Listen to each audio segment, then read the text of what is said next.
You're listening to the Board Game Snobs podcast, a ridiculous podcast with ridiculous hosts that discuss ridiculous things. And any mention of board games is purely coincidental. And so, without further ado, and with a heavy dollop of shame and embarrassment on my part, I give you the Board Game Snobs.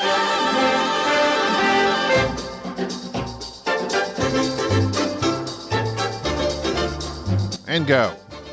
Go now. And go. I'm going. I'm No time always wasted. going. This We've is wasted Jerry. enough time the last 2 weeks. We have at the Board Game Snobs. We haven't recorded a lot, and now we are trying to get caught up. What we need to do is sit like a thing when I'm on the road, because I intend to be on the road.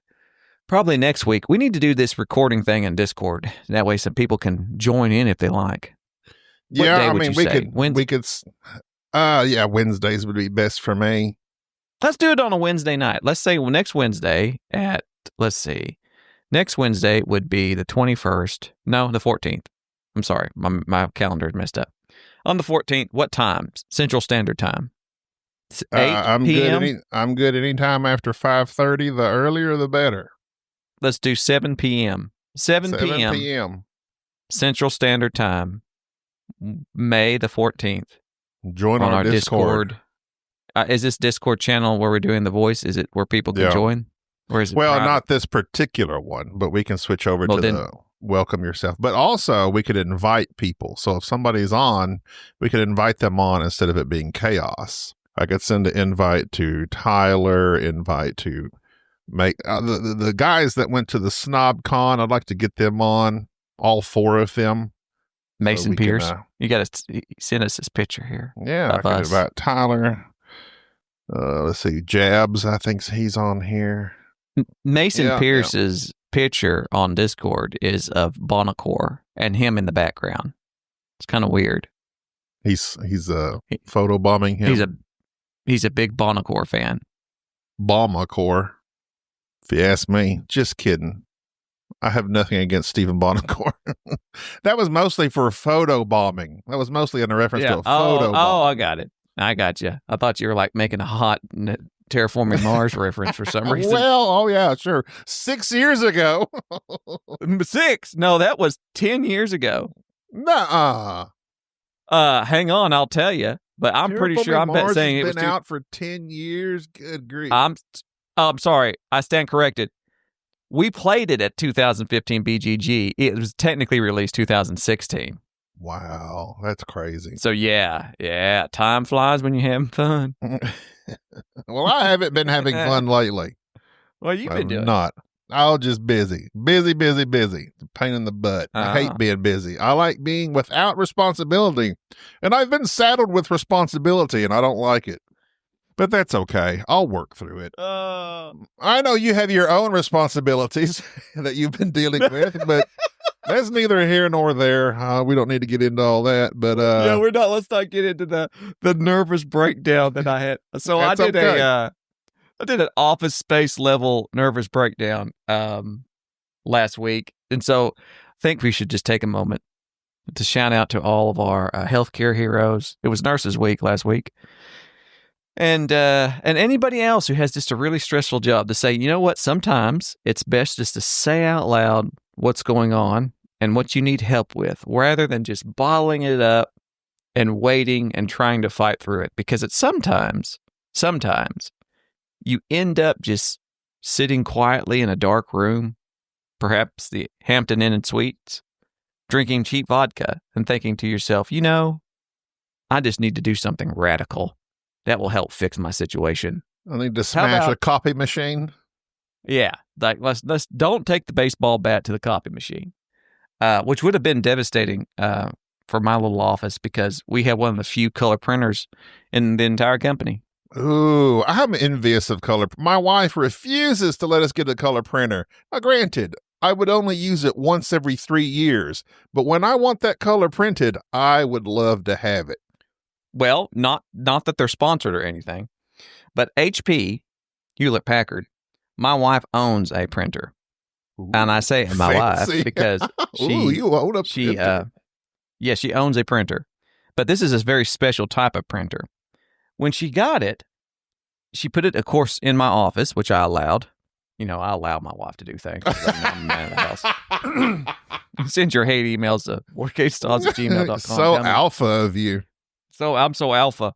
Anyways, so she homeschools our kids, you know, and she needs a color printer, you know, for homeschooling purposes, for arts and crafts and such. She set this up, of course, with a subscription.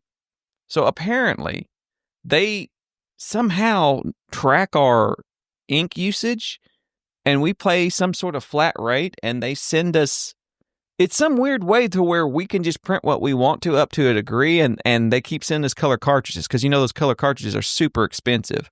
But it's some sort of weird setup thing. I don't even know. It's like HP Smart or some subscription thing. I don't know. But it's like a way of going, hey, the biggest issue you have about buying expensive printer ink, how about we just fix that for you? And we'll monitor your ink usage, and you pay a flat rate, and we send you the color ink, and don't worry about it. There you go. And it works. Nice. And she loves it. And it's just this little printer that sits precariously close to me in my office, and she prints stuff from her phone, and she will just think of something, and she could be anywhere. She could be 100 miles away and decide, oh yeah, I'll think of this. I need to print this. And she'll just print it immediately. So I'll just be sitting here minding my business, and all of a sudden this printer will just start spitting out things. Now comes a Jack and Jill book. It will be, well, it's technically, it's always something that my wife just decides, you know what, this thing here, I need a reminder of it. And she'll just precariously print this thing. Anyways, it's fascinating. And I'm a fan of the color printer, especially when I've wanted BGG, like you go on there for like AIDS to look at games for AIDS, not autoimmune AIDS and BGG? Deficiency syndrome, but that's a roaring review. I went to Board Game Geek and it gave me AIDS. I'm sorry. Not the autoimmune deficiency element, but rather player aids to a variety of games in which I like to print.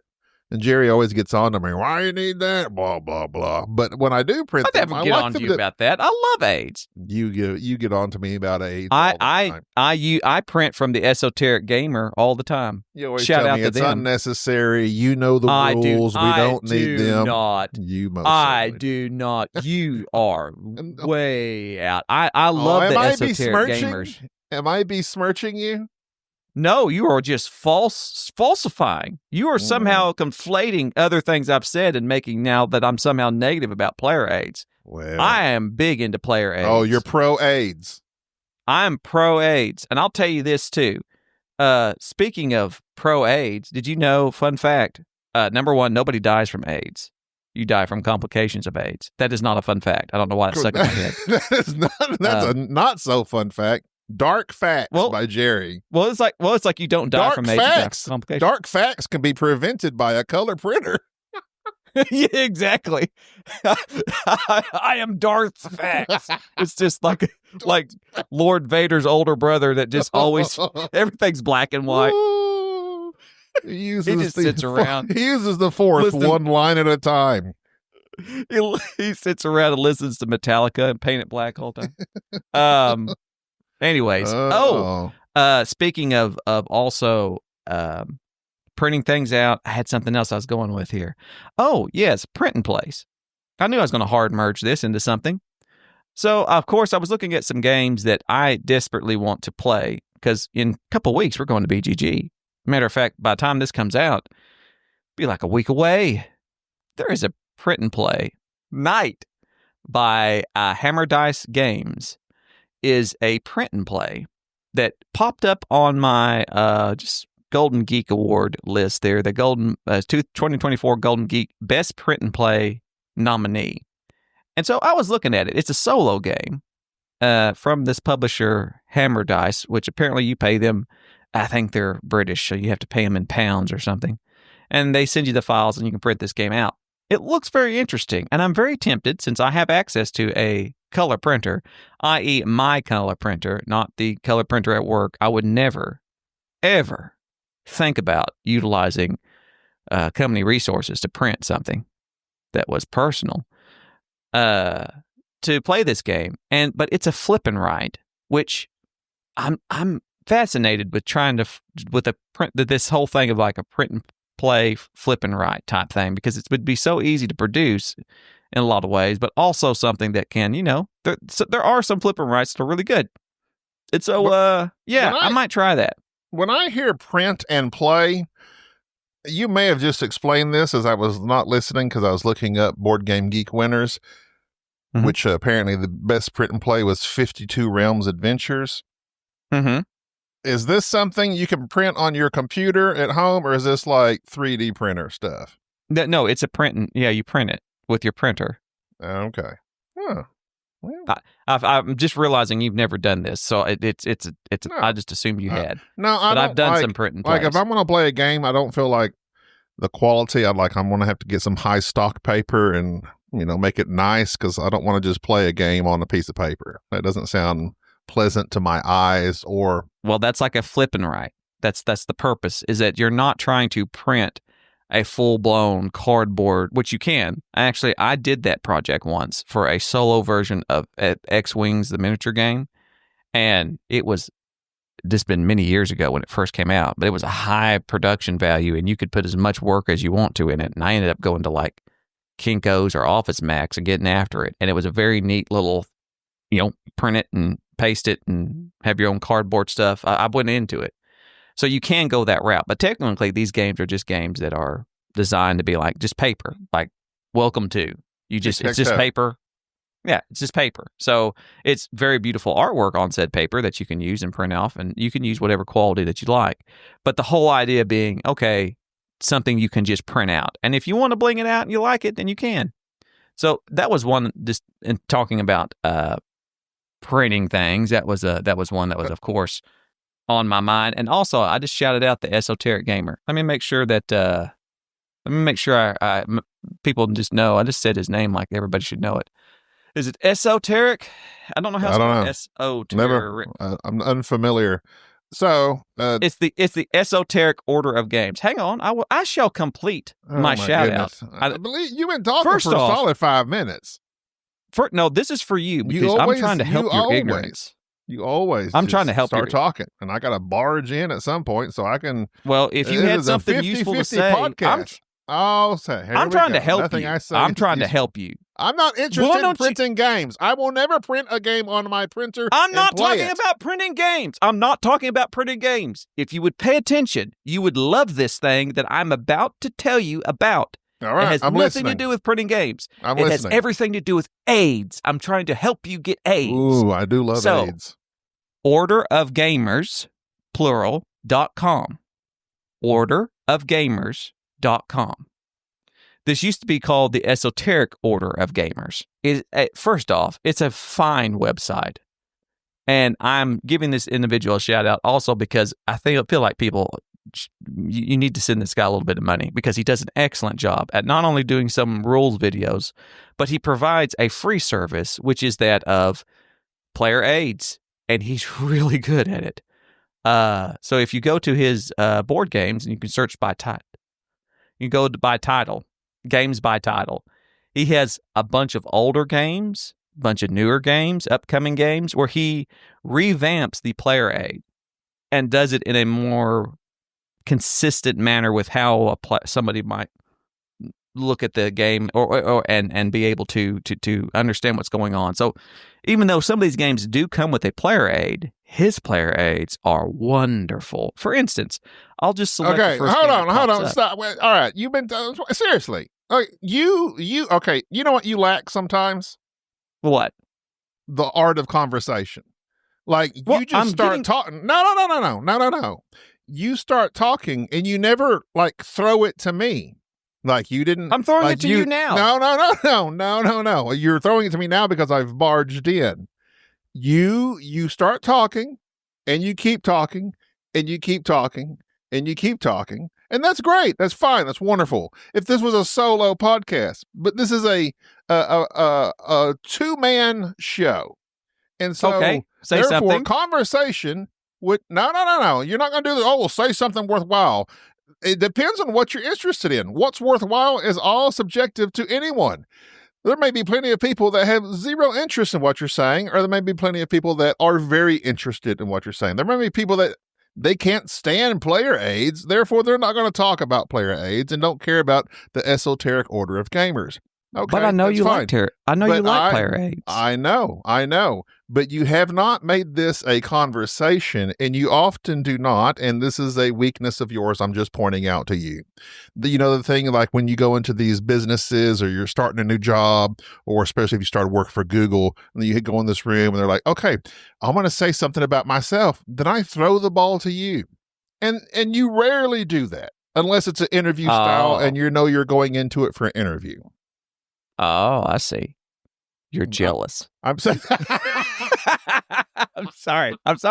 Okay. I'm just saying this for your own I accept benefit. your aid. You sometimes lack the skill of stopping talking and then allowing someone else to speak.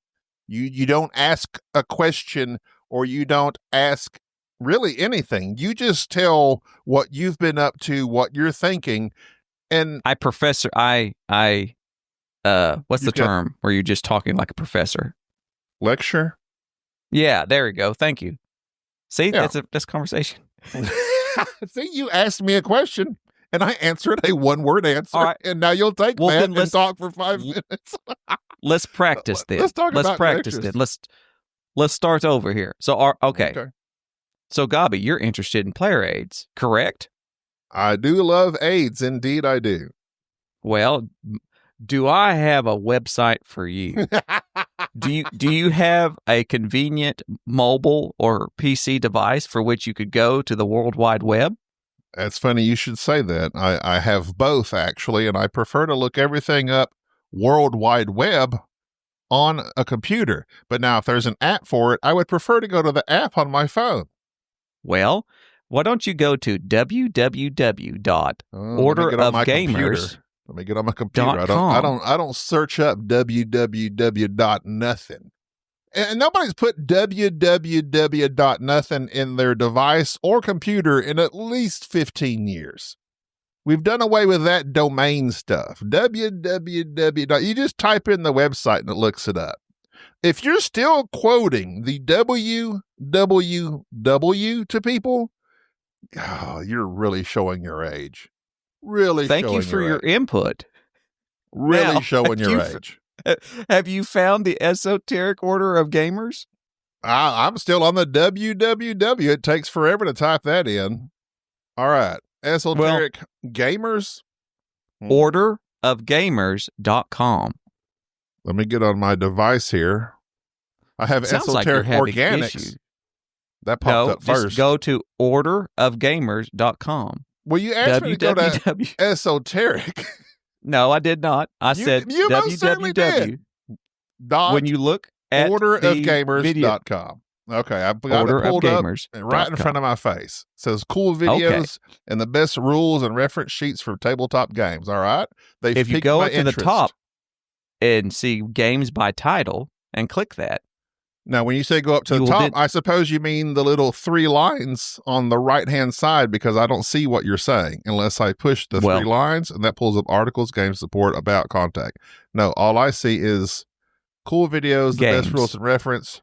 And then you can select from games by title and be able to find current versions of all game aids, which I know how you love aids. Okay, well, here I am. I'm interested.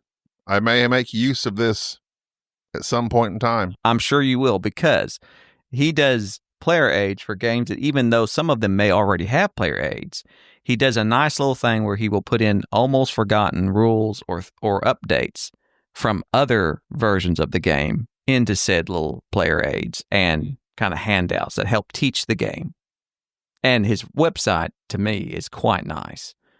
And looks like they put a lot of work into that. And it's how long has it been around?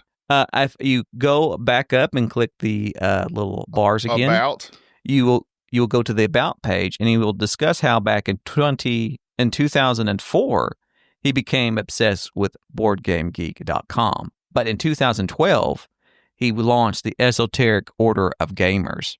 .com? Or he just launched them like out into space? Peter Grifford is his name, I believe.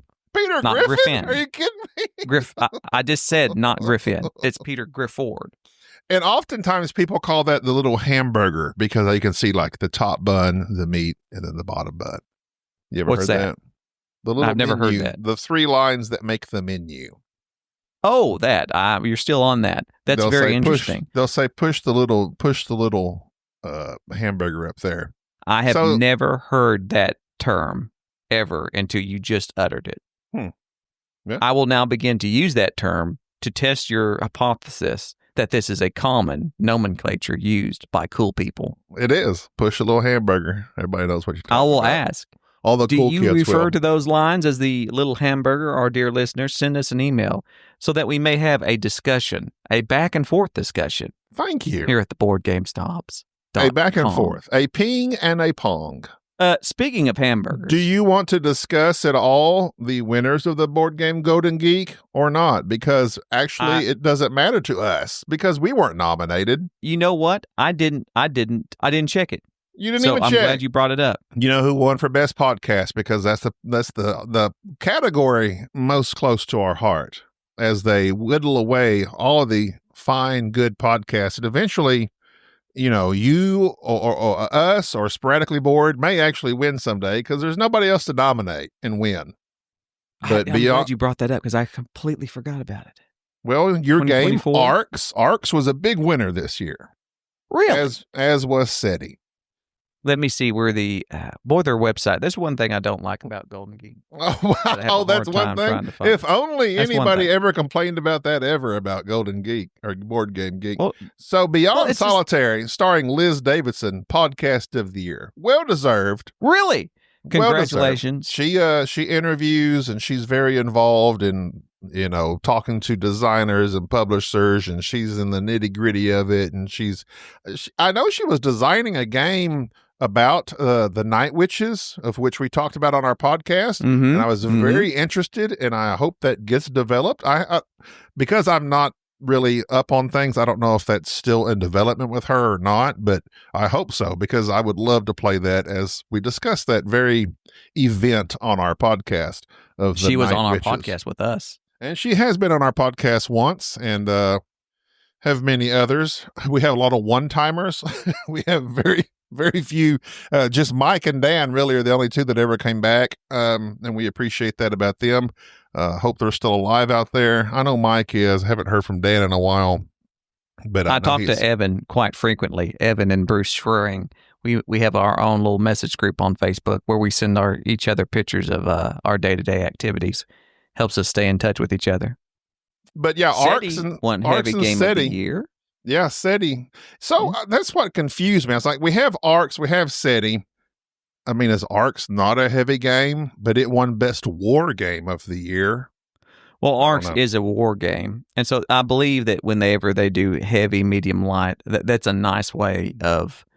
I like that they do have this category of war game because there are a lot of war gamers out there that really, I find I wouldn't have considered Arcs when I think war game, I'm thinking like those chit games you used to always play, like Black Hawk Down or whatever it was.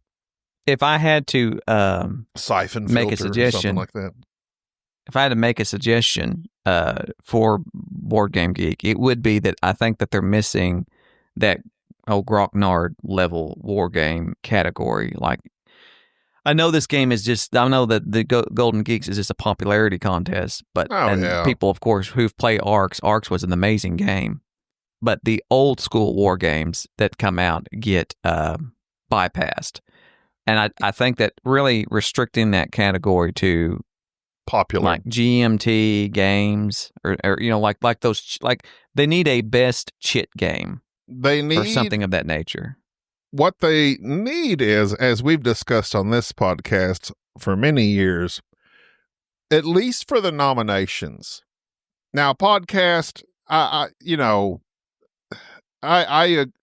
you can't win with the podcast because, yes, if it was just open up the podcast to all the podcasts ever, it would just be Dice Tower and Secret Cabal and Shut Up and Sit Down that wins every year.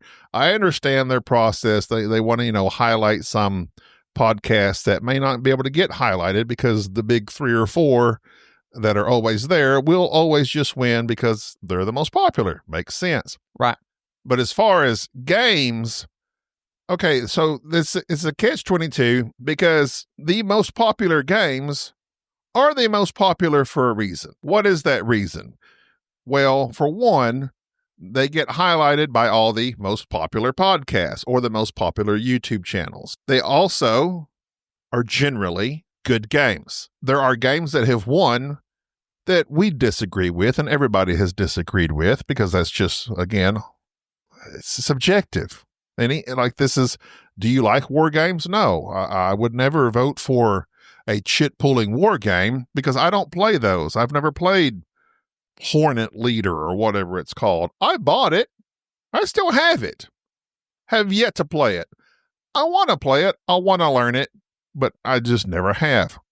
Still sit. I don't want to pull a Sean Connery. It's sitting on the shelf. We have Pendragon, GMT, extremely difficult war game. Never going to play it. One of those insurgency games, whatever they call them, coin. Never going to play it. But so the popular games win because they're probably easier to learn. They're among the easier to learn. Therefore, they're more attractive to the mass audience, right? I mean, do you agree with what I'm saying so far, or do you disagree? You've said an awful lot. I'm trying to find a point of substance that I can latch on to that kind of drives that point home for you, which is I get the idea that just because it's popular, for whatever reason it might be, that's what gets it the Golden Geek Award. Like it's got all the coverage. It's the thing that makes it super mainstream, I guess would be the term. I think that is a fault for any type of open, non-curated a nomination. So it's because this is just the people. This is not let's have like an Academy Award level thing where we have people in the industry declare this game to be, I was just going to make that counterpoint to my very own point. There is no winning because you either go with the popular Marvel Endgame or you go with the indie that wins the Oscar that literally no one has ever heard of. Okay. Well, there is winning in both of those, and here's why. I do believe that there is a lot of value in a mass production made for everybody, quote unquote, kind of fun romp thing that obviously has a certain level of quality to it, such as your illustration there of Marvel's Endgame. I've never watched it, but I would never argue against the fact that that was a beloved series and a beloved movie and a way to end a franchise. But at the same time, when you have these indies that they know they're not going to be able to catch the eye of many people, of the mass audience, they're not going to be there to make a lot of money. The purpose is to produce something that is not just quality, but innovative and something that's different and new. And people often don't like something that's different. So when that comes out, yes, they understand more than likely we're not going to win this huge popularity contest, but rather we're making something for a clearly defined audience. And we're not worried about trying to have millions of sales and be in all these theaters, to use your movie analogy, but rather we're seeing if it hits with our fans, the people that we are making something and for. And I think that's what's interesting. I think the best games transcend that. They're made for not only this audience in mind, but at the same time, the masses can appreciate it. The mass amount of people can play it and enjoy it. And that's what kind of launches a game to where it's better than the sum of its parts. Yeah. So we can use the Board Game Geek, for instance, the awards in 2024. I've never heard of 52 Realms of Adventures, which is the best print and play, because we are not that audience. Me and you do not sit around and say, what's the nice print and play?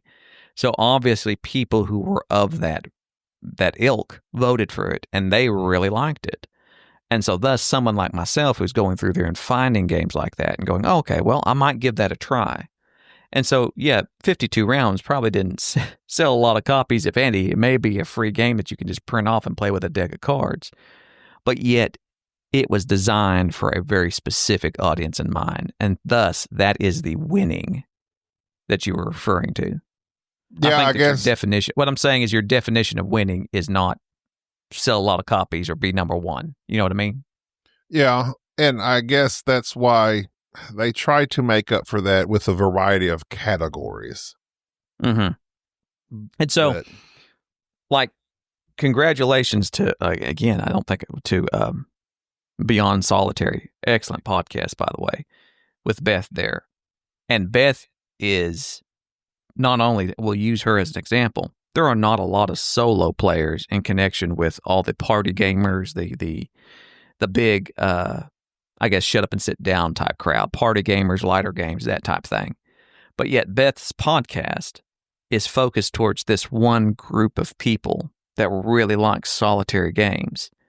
And even though that's her niche, that's her little clique of people, her podcast is so good that it transcends just people who like solitary games. People who don't really like solitary games or may just have a fleeting interest in it will still listen to her review or talk about games that are multiplayer games with a solo option, or just listen to the game, her podcast for the other insights that she might have into the industry. Yeah. So she's a prime example of somebody who goes, this is what I'm focusing on. This is the one thing. But yet other people fall in love with it. It's like the guy who freaks out when he sees trains, the little British guy who laughs and has his little Google cam on his head. And but yet people don't watch him because they don't watch him just because of his trains. They watch him because it's kind of funny and enjoyable. He's adorable. He's adorable. And there you go. Well, my vote went to Ben. I'm partial to Ben, but he does. I can see. So Ben will have his main show. Ben needs all the aids he can get. I've helped Ben too as well to try to help him get where he needs to be. He didn't even make the top 3 this year. Disappointing. I think the first time he was nominated, did make the top 3? It was Beyond Hot Takes, which they will win next year because they're like Board Game Barrage level of listeners. They're very popular. And then I forget the third one. But Blue Peg, Pink Peg, I don't think they made the list. Unfortunately, I can't believe they did not.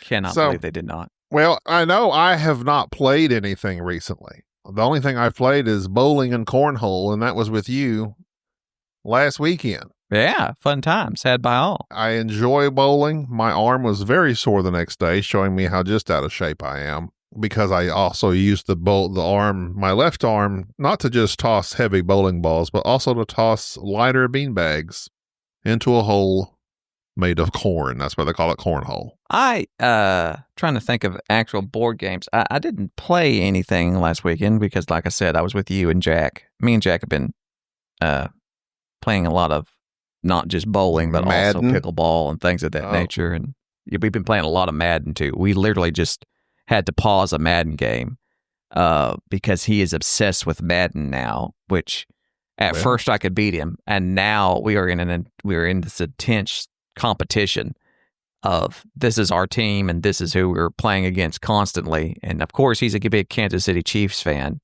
and I have found that in what I have discovered so far with Madden 2025 is that the Baltimore Ravens are legitimate, which I was not a huge fan of Baltimore back in the day, but yeah, I played him at your home a few weeks ago, and I was defeating him with the Cowboys. Then we hopped online, and he picks the Chiefs, and I picked the Cowboys, who are a much lower rated team, and he handily took care of the Cowboys.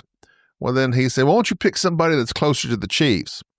So I picked the 49ers, and I defeated him with the 49ers. And then we were in the midst of our final game together because he wanted to do, an overall arching, best of 3 or 5 or whatever it is. And I had the lead on him then, and then he called it quits because y'all had to go play pickleball. But yeah, he's grown in his skill quite a bit. I signed up and got Flip 7 for free from the op. I also ordered Da Da Da from the op, and it came in the mail. 2 party-style games. I look very much forward to playing. What's the op? I don't know. The OP. That's just the name of the company. I don't know what the OP stands for. Huh. Interesting. Opoly? Never heard of it. But they just shortened Opoly into op. But that's all I've done. That's all I've done. I've had baseball highlights 2045 sitting on my table for a solid 2 weeks, waiting for me to open it, which I purchased it at the flea market BGG probably 2 years ago now. And I've heard about this game being a great game for many, many, many, many years, especially a solo game. I'm sorry, say the game again. Baseball Highlights 2045. I believe I've played Baseball Highlights. If I'm not mistaken, let me look it up real fast. I think I had the app back in the day, this is the game that has the robots and this. You have the humans, the robots, and the not the androids, but the cyborgs. Yeah. I really enjoyed this game. It is a neat back and forth little back and forth game. It was Mike Fitzgerald was the designer. A lot of people might remember Mike Fitzgerald. I think he did a lot of. He had a podcast or somebody that he was on a lot of podcasts with. He did the old game Wyatt Earp, and he also did the trick-taking game Diamonds, which I think you might remember that. But yeah, the Baseball Highlights was really his hit, and it is a neat game. I actually good one. Thank you for pointing it out. That it really was. He didn't strike out with that one. He didn't strike out. He did a lot of other games, but none of them were a home run. Oh yeah, he did Hoo-Yah, the Navy SEALs card game, which nobody remembers because I don't know if anybody bought it. But he tried to make a card game about Navy SEALs. And I had seen it somewhere because it was like a solo game and all that, and I never got to play it, and I regret not playing it. But yeah, he was quite the card guy back in the day. And I haven't seen him produce anything here lately. He made Football Highlights like something or other. I don't think it was quite the hit that Baseball Highlights was, though. Yeah, but Baseball Highlights is his most likely his number one game, which everybody would say, and it is quite respected amongst solo players. And yeah, I enjoy that game quite a lot, even though I do not like baseball at all. At all. I need to crack it open. My game table has kind of been in shambles here lately because it's been a while since me and you have gotten together to play. So I've got like my robe and shirt on there for my little baby Rio cat to sleep on because he likes to join me as I work in my office here. And then my speaker, which I listen to podcasts on, is perched on the table. Got wires, cologne, headsets, books. Got all sorts of stuff on my game table other than a game, except for Baseball Highlights, which sits there all alone, waiting to be played, waiting to get touched by my hands. Well, I've got several new games that had come in. Of course, I had posted pictures about what was the new game that just come in? The Expeditions game, not Expeditions. I'm blanking on it now off the top of my head. It was on the hotness here. Anytime a Kickstarter comes in, it becomes quickly on the hotness. Core of Discovery. Core of Discovery was a game that had just come in that I had kickstarted some time back, and I'm very much looking forward to, as well as the Earthborn Rangers game, which I'm going to set up and play a solo game, or maybe talk my daughter into playing it with me. Speaking of solo games. Did you ever play Dumplings with your children? I've never heard of Dumplings. I'm sure you told me about it, but I don't recall it. It's the game that they asked to send to us, and you said, sure, send it to us. Doomlings. I have not got to play that with them. I have a stack. I've not been home at all here lately. Yeah. And so I have a stack of things of like, this is what I'm going to play. Doomlings is another one of them that I'd like to. So yeah, that's on the docket for today, probably. As well as for BGG, there's some solo games that I would like to check out, 2 of which I had not heard of. One being Napoleon, a 2024 solo game where you play like it's a GMT game, like a RPG type thing where you are Napoleon. It looks fascinating. And the other game that I never heard of and was quite shocked that I had not heard of it, a 2024 game called Conservus. Like it was a bag building solo game published by 25th Century Games, the designer Scott Alms, the guy who does the Tiny Epic whatever games. Alms for the poor. It's a fishing game. It's a fishing game, like Deadliest Catch type thing. And it looks really good. And I've not gotten to, I didn't know it. I never heard of it. But old Chad Elkins putting out solo games by Scott Alms. And even Space Biff reviewed it and said it was like Scott Alms' strongest game. Wow. So which piqued my interest. That's high praise. So yeah, I'm really looking forward to that one. I'm gonna try to play it because it's a simple bag builder in the 10. I hope you choose to play it sometime either early morning before I arrive or late evening after I leave, as it's a solo game at a board game convention. Right. Well, I always take a game back to the motel. Okay. I always take one and read the rule books. And don't take it back to the room with me.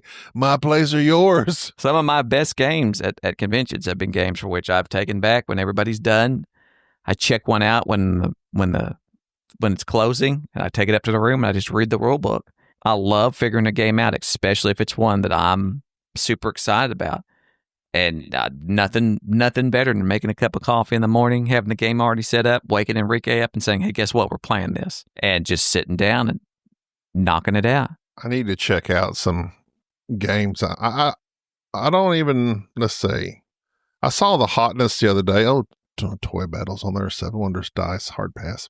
I've played Castle Combo. I think I mentioned it before on BGA. I just don't get the craziness for that game. Galactic Cruise. Do we have that game or not? No, we do not. I was wanting to play it. Well, they offered it. I just never ended up requesting it. I'd love to play Galactic Cruise. I've heard that it's very heavy, though. I think what I'm just looking forward to is knocking out some of these games we've had on our shelves that we've never gotten to play or someone plays. I believe Chasson from Louisiana is coming, and I think he's bringing some games. I do want to play Ezra and Nehemiah, shortest man in the Bible, and I want to get that one knocked out. I think he's got a couple that I'm actually wanting to play. I'm very much looking forward to having that time to do that, because it's been a while since we've had it here, if you know what I'm saying. We just need to both quit our jobs, have no money, lose our homes, go under a bridge, and play a game. Probably not ideal. Well, I mean, but hey, that might be the only way. Not ideal. I'm sure I bet if we did something radical like that and advertised it strongly, that our Patreon would kick up. And we might be able to make some sort of that would be great. That would be a thing called the homeless gamer. And just live under a bridge. We could disassemble my large table and reassemble it under the bridge, because we have 2 bridges here nearby where, sadly, the homeless take shelter. But that's where they are, because it is shelter. It helps you from the rain. But I could set up my table, and we could sleep on top or under it, however, depends on how the day or night is, and play games, because we are now jobless and homeless. How I would feed my wife would be of concern to me. I don't know. Patreon. Well, I hope so. Feed Gina. So we're gonna be homeless, but still have cell phones. Yeah, because we're still making money off the Patreon. Duh. If I had to be homeless, and I know this probably isn't PC, but if I had to be a homeless person, I don't think the location where I live is the place to be. But if you're living off Patreon and you're using the money from there, what are you using the money for? Just to power our cell phones? Where would we charge? I guess. I've never really thought about the struggles of the homeless is real. I'm not making light of it. I just we have them. Sounds nearby, like you are. No, I'm not making fun. I'm just now putting myself in their position of how difficult that would be. I don't know where I would plug in my phone. I guess I don't know. That's a terrible life, and I feel sorry for those people. But here's the problem. Here's the main problem with the quote unquote homeless. Are they really? Or is he taking my money I've now donated to him?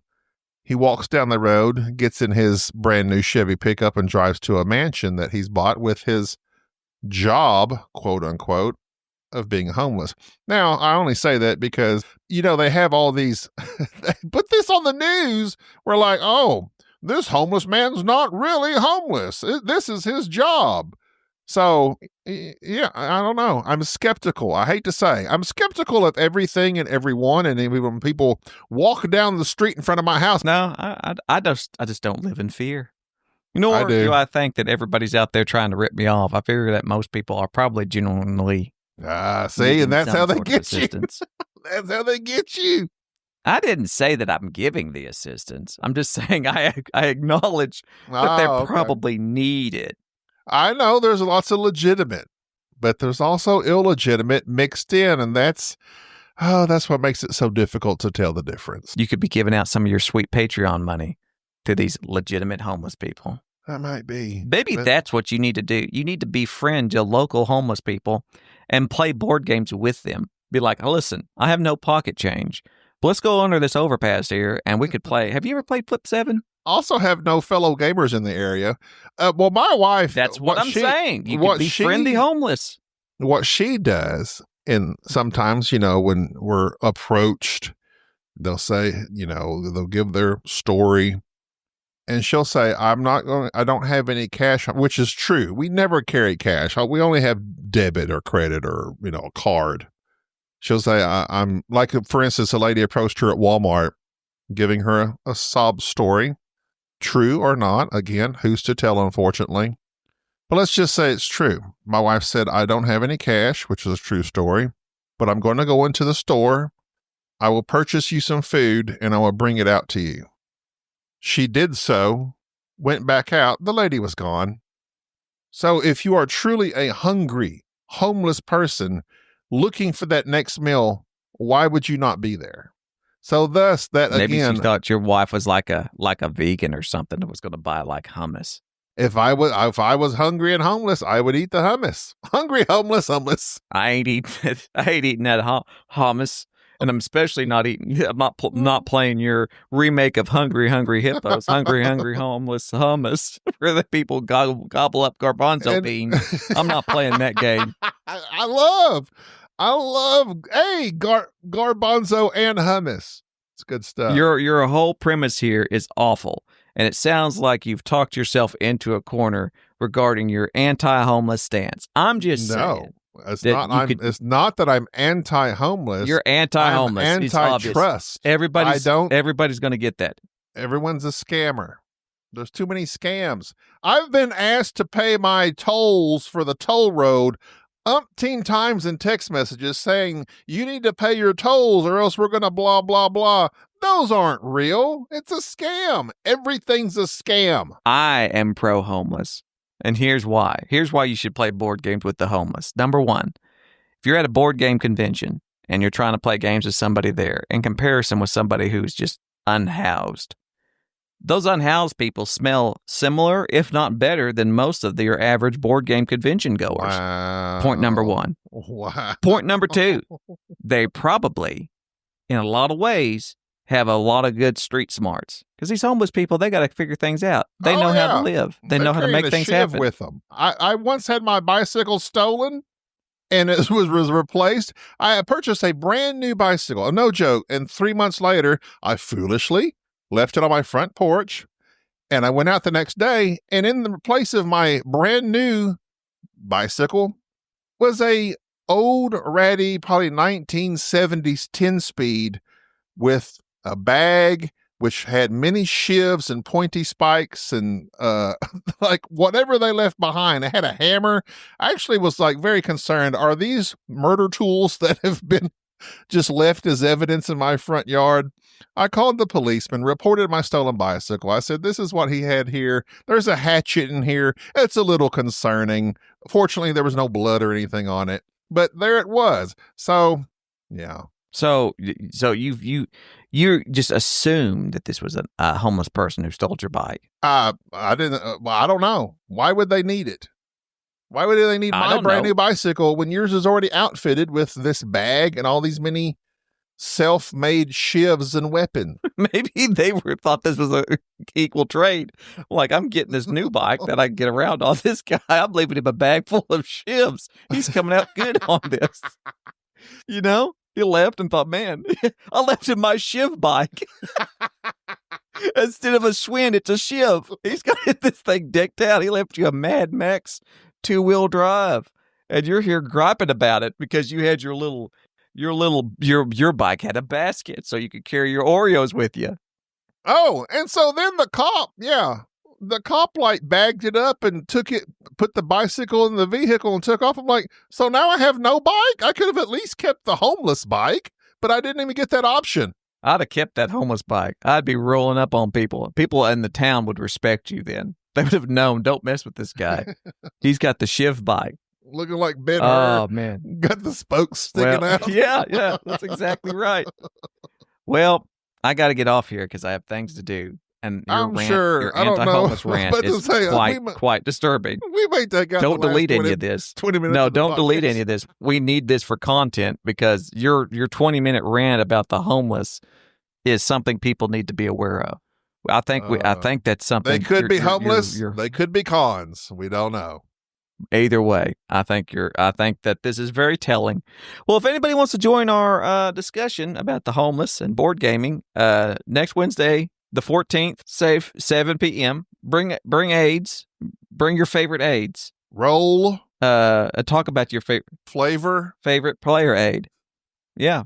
Fun fact: who was that guy that had everybody drink the Is Kool-Aid? this going to be another fun one? Or Yeah, it's another fun one. That Jim guy that Jones? made it. Yeah, it wasn't Kool-Aid. Flavor Aid. So Kool-Aid, it was Flavor Aid. Yep. But Kool-Aid gets the bad rap, but it was Flavor Aid.